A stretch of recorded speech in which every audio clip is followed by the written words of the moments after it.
So you're probably thinking, isn't that a monstrous undertaking for the school? And how can the school pull that off?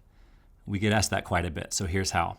Remember our instructional environment when we were kids, with teachers in the front of the classroom giving the same instructional objectives, expectations, the same textbook materials and worksheets, the same assessments even, to all students.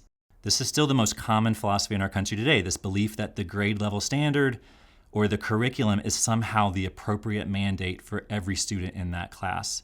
And yes, there are some programs that pull children out of the classroom for intervention or extension, but we know that's mostly ineffective, right? And what does that communicate to the child about their worth with their community and with God? So at CASAS, within our readiness model, our teachers function under this fearfully and wonderfully made philosophy. We're constantly pre-assessing and working to understand where the children in front of our teachers actually are in their learning trajectory. CCS teachers use many different resources and objectives depending on where each student actually is right now. Targeted small group instruction is the way we address all the different learning modalities and levels at CASAS. Teachers plan targeted small group lessons for every student across the content area.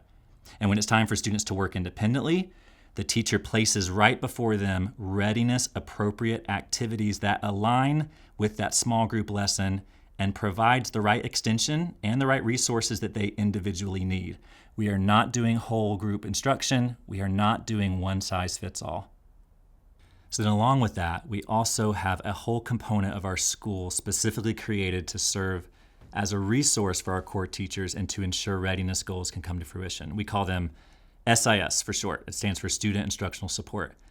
And these incredible qualified educators don't have their own classes at CASAS. They just serve as a resource to our core teachers, pushing into the classes to meet with those approaching the grade level students or those students who are desperately in need of extension and enrichment.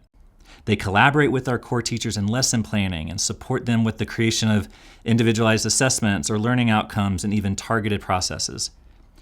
This investment also allows incredible growth for our students to see, whether they are bored in their typical environment, starved for enrichment, or if they've just been told over and over again to just work harder or they're going to be left behind. This plays a huge part of how we make readiness a reality.